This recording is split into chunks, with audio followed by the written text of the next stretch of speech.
Look, we just saw probably one of the craziest collapses in NBA final history.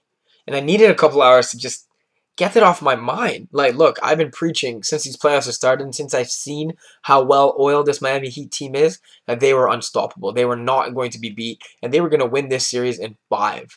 You know, a sweep maybe, but 5 was the prediction. And yo, they were well on their way.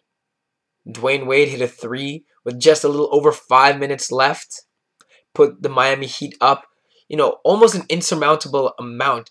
They were up at that point by 15 points, okay, in the finals with a 1-0 lead in the series. Now let's fast forward, okay?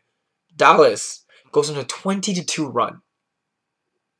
20-2, that's crazy that this Miami Heat team could not score more than 2 points before giving up 20 after how well their defense has played, after how unbelievable their offense has been.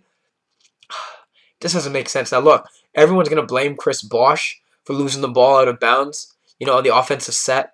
Everyone's going to blame him for giving up, that uncontested layup to Dirk when maybe he should have fouled him when Miami had a foul to give. But you know who I'm blaming? And it's hard to do it. I'm blaming Dwayne Wade, okay?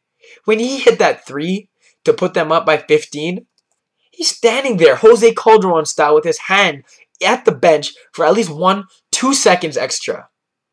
Now, you think a Dallas team that's getting smacked around needs any sort of FU moment right there? Dwayne, do you? Because this is the finals. This is what you and LeBron said you'll win 8 of. And this was number 1. Now you woke a sleeping giant, literally, in Dirk Nowitzki. Hit your damn shot, shut your mouth, play your damn defense, and win the game. Now, I'm scared. I fear that you guys will not win this series, and I would not be saying that with 6 minutes left in the 4th today. And here's why. For some reason, the NBA feels like the home team still gets an advantage when you go 2-3-2, meaning the next 3 games are in Dallas's yard. That's a hard place to play, especially where Chris Bosh, was born and raised and has to exercise the demons of playing well in his hometown.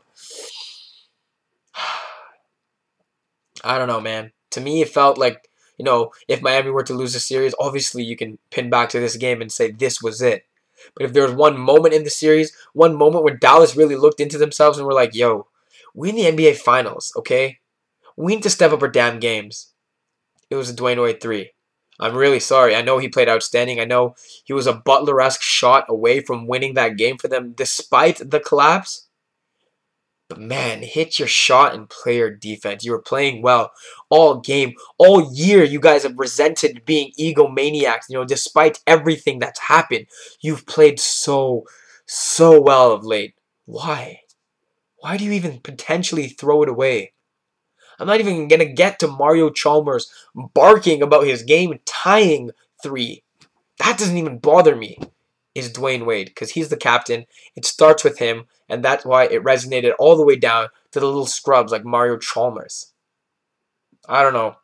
If I'm Miami Heat, I'm looking inside myself and I'm questioning, how the hell this happened. Every single one of them, even Jamal Magloire and Jonas Aglauskas who sat in suits, I'm questioning something because that cannot happen. I just sitting, watching. I couldn't say a word. I was speechless. I don't know. I'm sorry. I had to get that out there. I think like that's all the analysis you need. I could go back to saying all the great things for Miami in game 1. They came out in the second half and they just pressed. They stopped Dallas from running any offensive sets. They forced Dallas into playing quick movement basketball that they don't like, that Jason Kidd is clearly uncomfortable with. And they were uncontested for half the game. With dunks, layups, alley-oops, everything. Then it went away. They took their foot off the gas, expecting this game to be done. Not like, Dallas hasn't come back from 15, 16 points before. See Oklahoma City, games 4, game 5. They're able to do it, and you know what? They did. Credit Dirk, credit Jason Kidd, credit Jason Terry. They showed up when they had to. And the Matrix, Sean Marion, I don't care if he's hitting shots. You can live with him hitting shots if you're up by 15. Game 3, Game 4, Game 5 in Dallas. We will see you then. Bezluk Mesa, thesportsofa.com. Peace.